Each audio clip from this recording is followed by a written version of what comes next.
Bienvenidos al Antiplan. Yo soy Fernando Camargo. Yo soy Rogelio Venegas y el día de hoy vamos a hablar de unos temas bien interesantes. Vamos a tocar el tema de uno de mis discos favoritos que se llama A Brief Inquiry into Online Relationships de The 1975. Vamos a hablar del trastorno límite de la personalidad y en general de la personalidad también. Y de la terapia dialéctico-conductual. Y bueno, ¿quiénes somos nosotros para hablar de estos temas? Pues yo soy médico de la UP, estoy haciendo la especialidad en psiquiatría aquí en la Ciudad de México. Y yo soy psicólogo, egresado también de aquí de la UP, con especialidad en psicología clínica. Y bueno, cabe mencionar que este es un programa meramente de opinión, donde se habla sobre música, cultura, salud mental. Ninguna de las cosas que vamos a tocar en este programa son, a lo mucho pueden llegar a ser un consejo, pero no son una receta. No son verdades absolutas. Verdad absoluta, ni mucho menos. Pero bueno, siéntanse cómodos de escucharlo, aportar, criticar, lo que sea, ¿no? Así es, así es. Entonces, pues, platicamos un poco del disco. Excelente. A Brief Inquiry into Online Relationships, un disco que salió en 2018 de The 1975, que yo creo que muchísima gente, eso es una banda gigante, ha sido headliner de los festivales más importantes en todo el mundo. Yo los he ido a ver 2 veces en vivo, top momentos. ¿Y qué hace interesante este disco? Porque vamos a hablar de este disco. Bueno, pues es uno de los mejores discos, en mi muy humilde opinión, de los últimos años. Entonces es música pop, ¿no? Entonces de los mejores discos música pop, pero la música en general. Y The 1975 siempre ha sido una banda como mucho de conceptos, ¿no? O sea, sus discos como que siempre tienen una secuencia muy lógica entre las canciones. O sea, ninguna canción está ordenada ahí al azar. O sea, como que lo que hacen estos cuates es que se juntan, se sientan y en vez de decir, mira, voy a escribir 25 canciones y luego pues las voy a juntar, dicen, güey, o sea, tengo esta idea, ¿cómo la voy a plasmar en 1 hora, no? Y entonces A Brief Inquiry into Online Relationships es un disco muy relevante porque es el tercer disco de la banda. Venían de un par de discos que sí fueron muy buenos, tuvieron su pegue, pero mucha gente los estaba criticando porque pensaban que no aportaban mucho, que era una banda pop así X como cualquier otra. Y además Matty Healy, el cantante, acababa de ser internado porque es adicto a la heroína y al alcohol y a vete tú a saber qué otras cosas, pero principalmente a la heroína. Ya con eso, ¿no? Ya con eso ya es suficiente. No necesitas más cosas, ¿no? Pero ya con eso cada ya... quien. Pues estaba internado y es cuando está internado empieza a escribir este disco y la idea del disco es un poquito como de la pérdida de contacto con uno mismo y la sensación de vacío que puede generar relacionarte con los demás a través de la tecnología, ¿no? O sea, cerrarte a tu propia experiencia, a la experiencia del mundo en general, por estar metido en la computadora, en el teléfono, etcétera, ¿no? Y entonces como que va un poquito poniendo varios ejemplos, va un poquito dando su propia experiencia con su relación con la tecnología en general y con las drogas, ¿no? Que también es un tema que está un poquito a escondidas, pero pues cualquiera que medio sepa un poquito el contexto que tenía este cuate cuando me estaba escribiendo, pues se vuelve muy claro cuando está hablando de una droga, ¿no? No de su teléfono. Sí, o no está hablando de una mujer en la canción. La canción se la está dedicando a su trastorno por abuso de sustancias. Así es. Y exacto, o sea, justo hay una canción que es cero popular, cero de las que pegó, pero se llama The Man Who Married the Robot, ¿no? O sea, bueno, nosotros escuchamos el disco ya varias veces.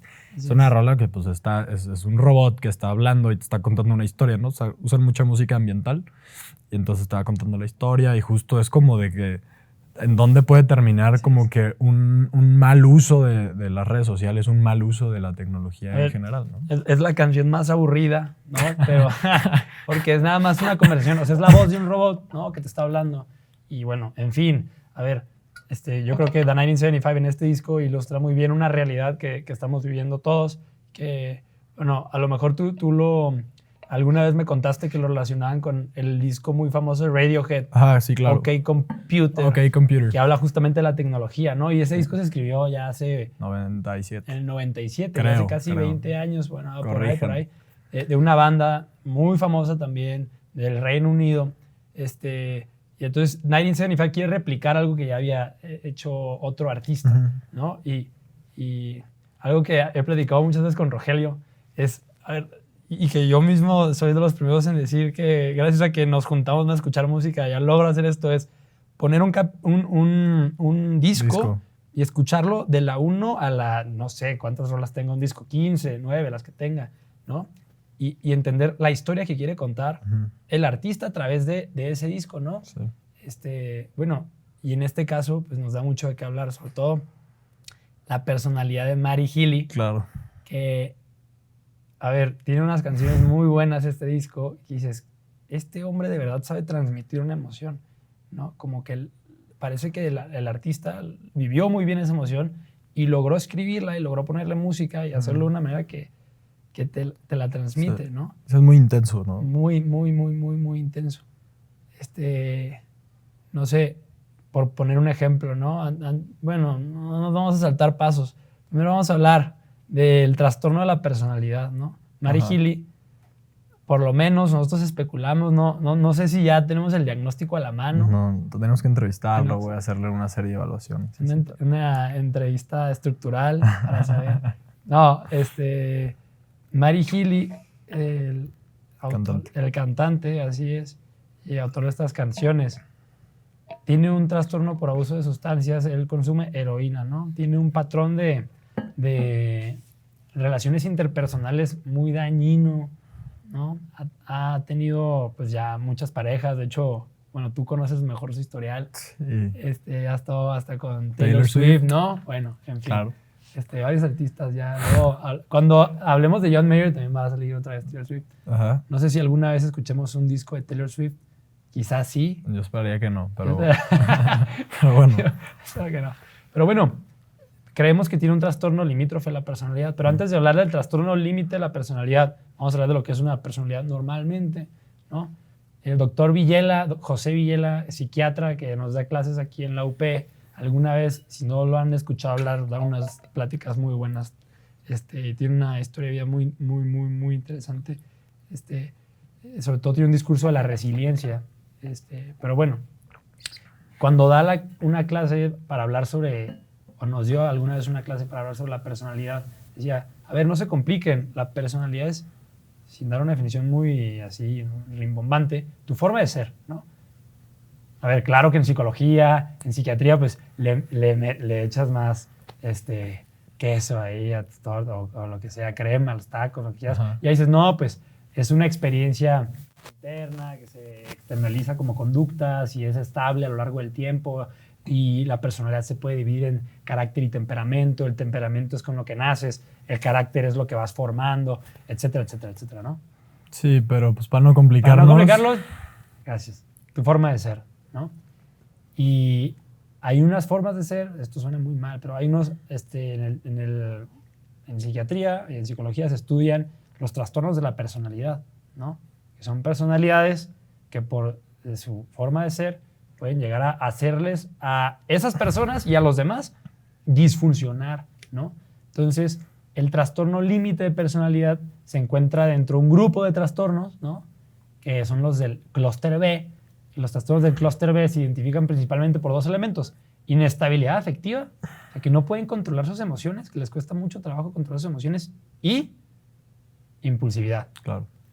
Que más que controlar la emoción, que es algo que, o por lo menos yo opino, por este es su programa de opinión, que sí, que no se puede hacer, ¿no? O sea, no podemos controlar lo que sentimos, pero sí cómo reaccionamos, ¿no? O sea, si a mí me caes mal, claro, pues, y me haces enojar, pues no lo puedo controlar, ¿no? Me gustaría que no me hicieras enojar, pero pues si lo haces, ¿no? Es que, a ver, Santo Tomás, y es que justo ya Tomás de Aquino dice, a ver, una pasión que es un movimiento, ¿no? Que todos los seres humanos tenemos y que compartimos también con la parte más animal del ser humano, ¿no? Va acompañada necesariamente de un movimiento. O sea, tú sentir la pasión de, quiero tomar agua, la sed, por ejemplo, pues se va acompañada de, ir por el agua, o la pulsión sexual, ¿no? Algo tan sencillo como eso, que es tan animal como humano también. Entonces, algo que puede ser muy psicológico, ¿no? La idea del amor, la idea de, una necesidad fisiológica, la sed, el hambre, siempre va acompañado, o sea, algo fisiológico / espiritual va acompañado de un movimiento biológico, ¿no? Es imposible. No seríamos humanos si quisiéramos separar un movimiento de la voluntad fuera de un movimiento de la pasión, ¿no?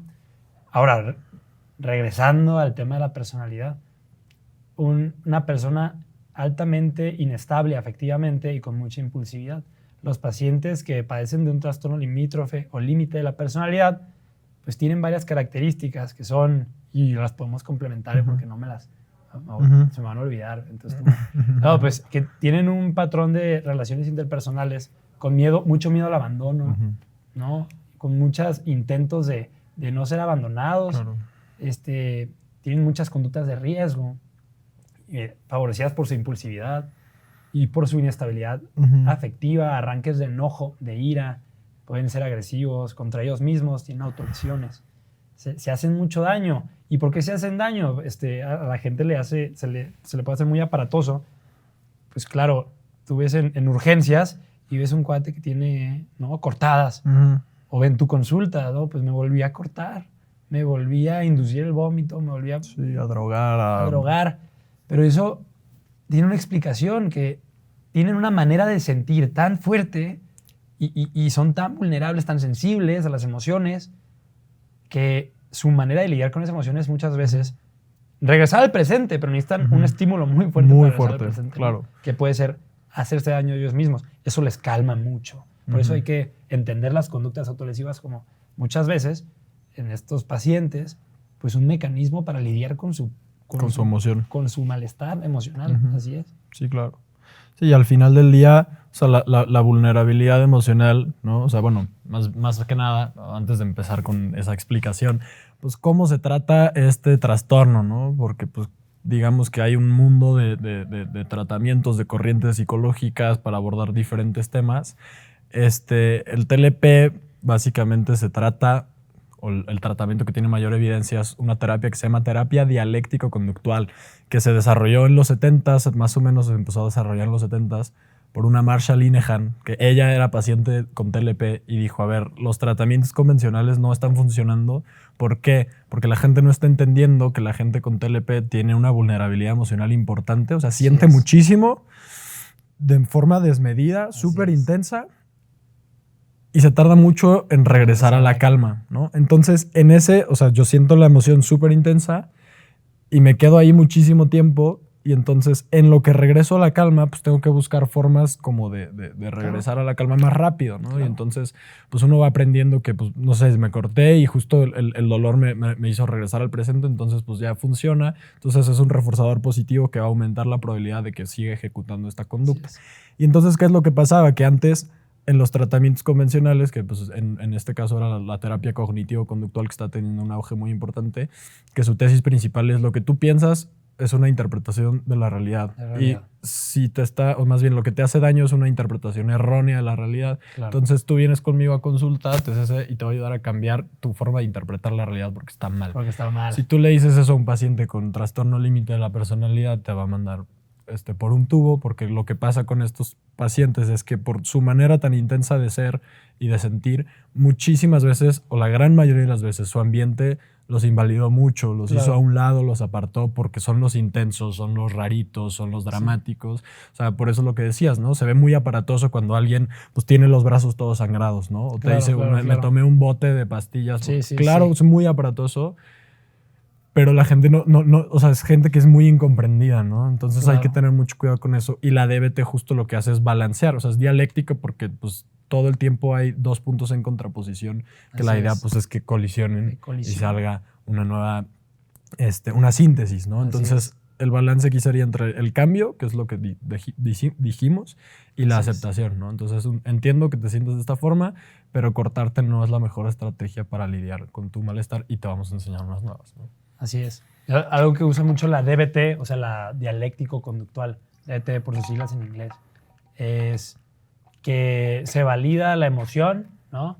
Pero no se valida la conducta. Es decir, pues claro que cuando llega un paciente con un malestar, que uno podría pensar, es exagerado. O sea, está haciendo un berrinche el paciente, mi amigo, mi familiar, siempre lo hace, está haciendo un acting, ¿no? O sea, que está sintiendo, realmente se siente muy mal, ¿no? Entonces, parte de la DBT y de las herramientas que tiene un terapeuta la validación, que está entrenado, pues es validar la emoción. Oye, te sientes muy mal, lo puedo notar y es verdadero ese sentimiento. pero esta conducta que estás haciendo te está haciendo disfuncionar. Exacto. Entonces, ayudarle Ajá. poco a poco a que... Claro. Y que claro, o sea, más allá de que puedo notar que estás bien enojado, es como entiendo el porqué. O sea, validar no tiene que ver con decir si está bien o mal, ¿no? O sea, al final todas las emociones tienen una función Así es. y te hablan de una necesidad que tenemos que atender, ¿no? Entonces no es que esté bien o mal que yo esté enojado, ¿no? O sea, yo me puedo enojar si quiero, ¿no? O sea, Así y es. listo. La validación va más en el sentido de entiendo por qué estás enojado, ¿no? O sea, dada esta situación y esta otra situación y esto que te pasó Claro. y que hiciste y que te dijeron, pues cómo no vas a estar enojado, ¿no? O sea, cualquiera podría estar enojado en esa situación. Pero justo lo que veníamos diciendo, ¿no? Esta estrategia no es la mejor para lidiar con eso porque Claro. te está haciendo daño, le está haciendo daño a los demás. Vamos a trabajar juntos nuevas formas para que puedas lidiar con estas emociones tan intensas, ¿no? Así es, así es. Y justo en ese sentido, hace sentido que hablemos de este disco porque muchas de las canciones pues tienen como ciertas notitas así de TLP un poquito. Francas, ¿no? Francas. Bueno, a ver, ¿qué artista no podría tener algunos rasgos de personalidad que comparte alguien con un trastorno límite o un trastorno narcisista o un trastorno histriónico, ¿no? Que es la gente, la gente que son pacientes quizás o personas con una manera de expresarse más dramática, que llaman más la atención.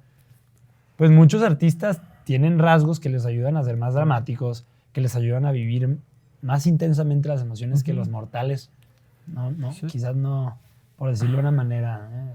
Claro. No digo, por algo son buenos artistas, no nada más tienen la capacidad de sentirlo de forma muy, muy pura, sino que lo comunican y lo hacen muy bien. O sea, es un discazo Pero si escuchas rolas como, por ejemplo, ¿no? Hablábamos, hay una que se llama Be My Mistake, que es muy buena, pero justo estábamos hablando como de los patrones de relaciones inestables, ¿no? Be My Mistake, para los que no hayan escuchado esa canción, pues habla básicamente, es una canción de amor, pero no a la novia, sino al cuerno, ¿no? Entonces estás hablándole al cuerno, pero le hablas de la novia. De una manera súper romántica, o sea, es una manera que lo hacen muchos artistas, no solamente 1975, romantizar la infidelidad. Claro. O sea, romantizarlo y lo irromantizable, bueno...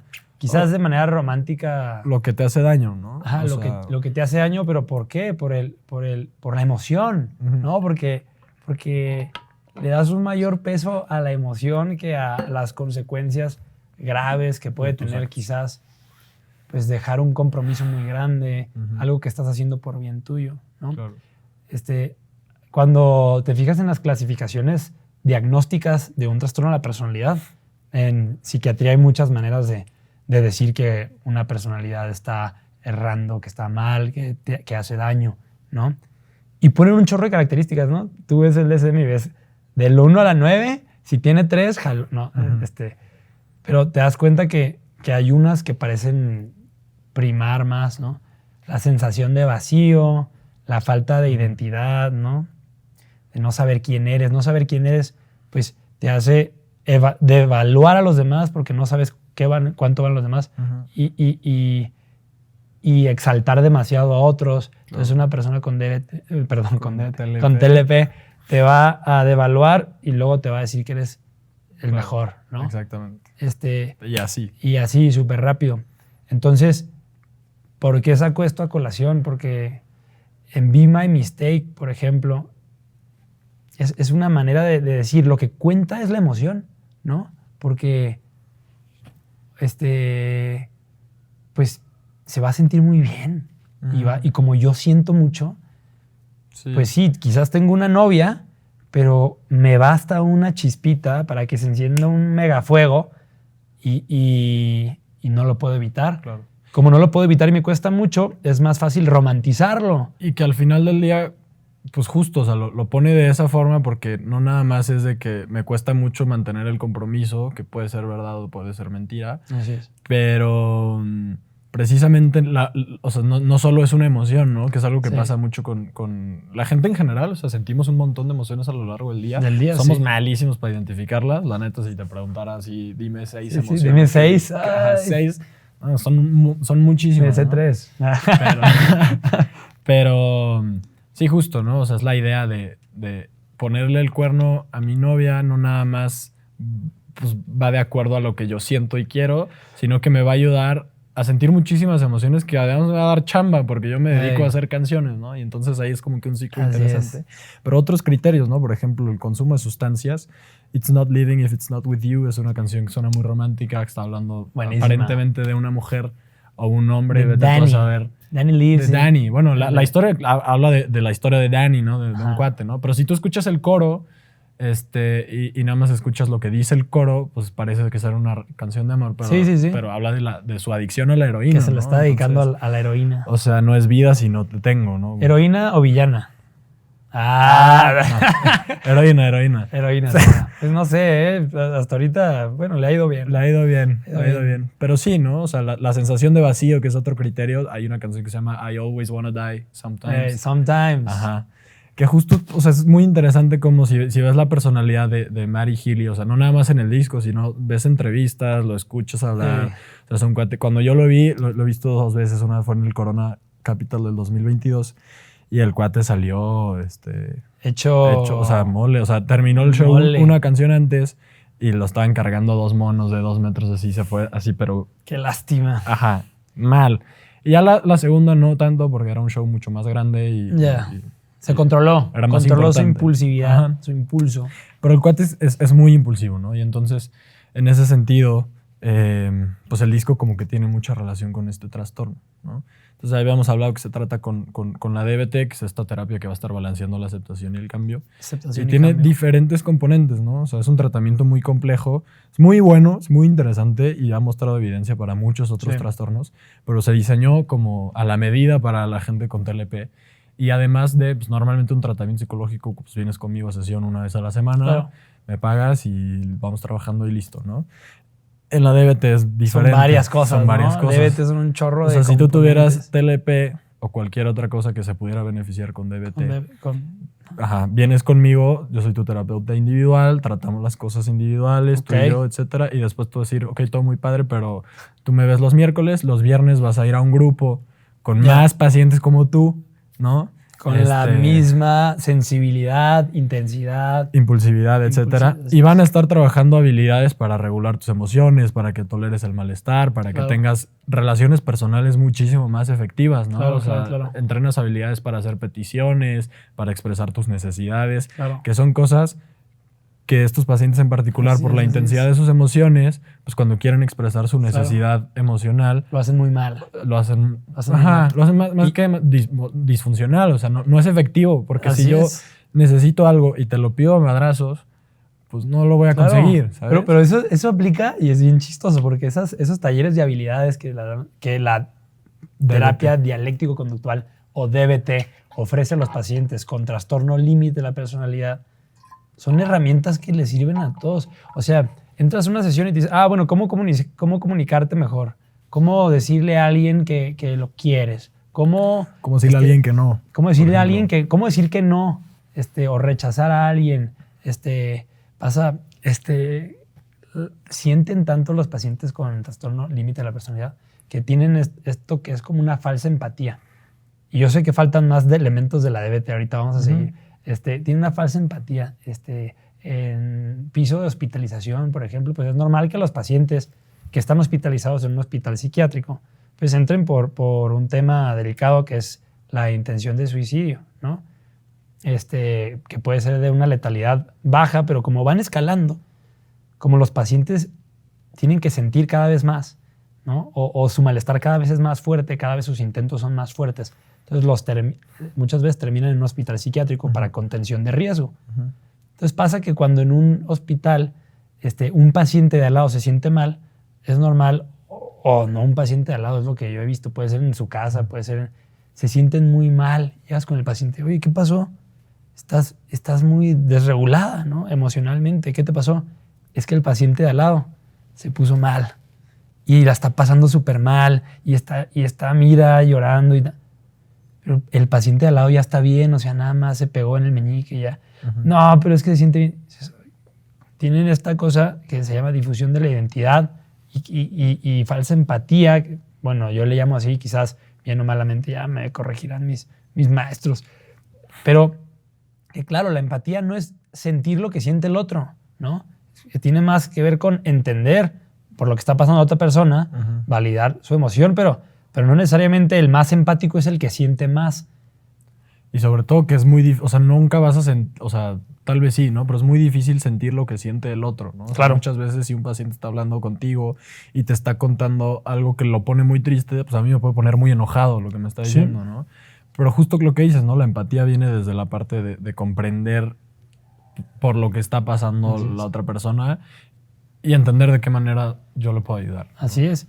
Pero ¿qué pasa? Que los artistas o las personas con un trastorno de la personalidad que va por aquí, o con rasgos, que no necesariamente es un trastorno, dicen, claro, de aquí puedo agarrar inspiración. Claro, soy más humano, soy más comprensible, entiendo mejor a la gente, si siento lo que las otras personas dicen. Y eso no necesariamente es bueno, sobre todo cuando se trata de emociones negativas. Estás triste, yo lloro contigo. Puta, pues ya son dos llorando, el problema es más. Digo, a ver, ¿no? A veces se vale llorar con los amigos, pero la empatía no va de eso. Y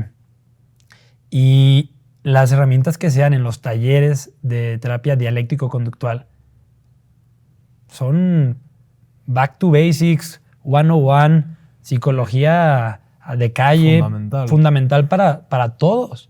Para todos. Yo les recomiendo ir a un grupo. Vayan a un grupo. Vengan los martes a las 10 de la mañana. A la clínica. Bueno, también, no sé.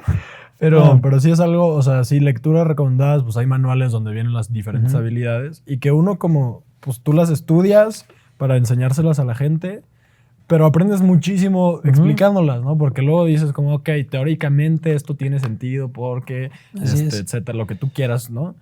Pero ya que las estás explicando y que dices, ay, o sea, yo no la estoy aplicando ahorita, pues ya es como que entran en una disonancia así, ¿no? Obviamente, pues sí, parte del entrenamiento en DBT, pues no es nada más aprender a explicarlas, sino que tú las apliques en tu vida porque las hacen bien a todos, ¿no? O sea, son cosas... Así es. Que pueden ser muy obvias, o que suenan obvias. muy de que, ay, pues obvio, pero a ver, hazlas, ¿no? No, de veras. Y ahorita que está la epidemia de la ansiedad, ¿no? De que todos estamos preocupados todo el día. Aquí en la Ciudad de México es notorio, ¿no? Claro. O sea, aquí en la Ciudad de México te levantas porque no pudiste dormir bien, o sea, porque... Y es cierto, y es chiste, pero también es cierto. Y ya hay ruido, y hay ruido, gente, y hay mucha gente. Lo cual está muy padre, pero también es un reto. Algo tan simple como las habilidades TIP, ¿no? ¿Qué son las habilidades TIP? Pues son, y que se enseñan pues en estas, en DBT, pues controlar la temperatura cuando te sientes muy mal.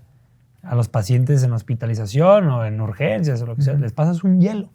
Bueno, no un hielo ahí que se queme, ¿no? Pero una bolsita con hielo te lo pones ya sea en el cuello atrás o en la panza, lo que sea.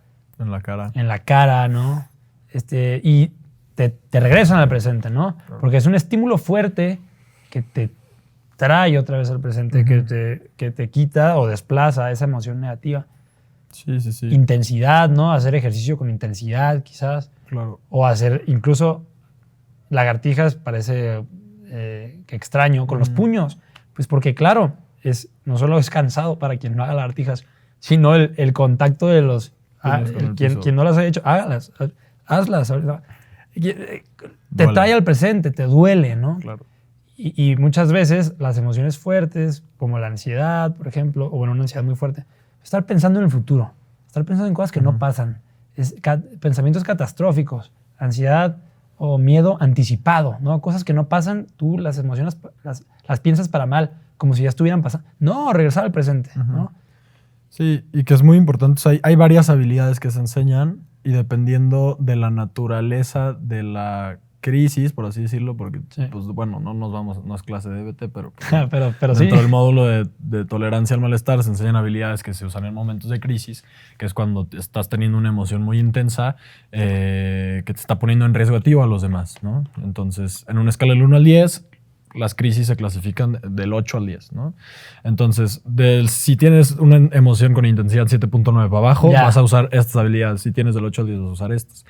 Ya las de la crisis se pueden como clasificar en dos: las que son detonadas por algo fisiológico, que es decir, no sé, yo tengo ansiedad, entonces me estoy hiperventilando y siento que el corazón se me está acelerando muchísimo y me entra el pánico de que me dé un ataque de ansiedad o lo que sea. Claro. En ese momento, como es fisiológico, los hielos, el ejercicio, la respiración pausada ayudan muchísimo a traer al presente.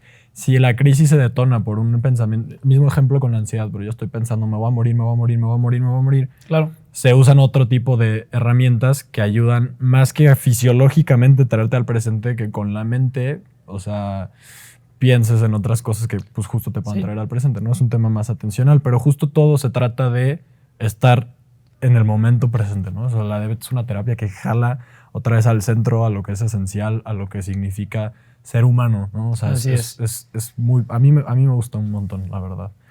El presente, el tema del presente es muy bonito. Lewis dice, C.S. Lewis, el mismo que escribió un librito que tiene una película, ¿cómo se llama? Narnia, ¿será? Narnia. Creo que sí. Bueno, él mismo, sí, a ver, el presente es el único momento que se une con la eternidad, ¿no? El presente es el único momento donde podemos, por ejemplo, antropológicamente, amar, ¿no? Se ama en el presente, ¿no? Se sacrifica uno por el otro, por quien quieres, en el presente. Entonces, ¿qué pasa?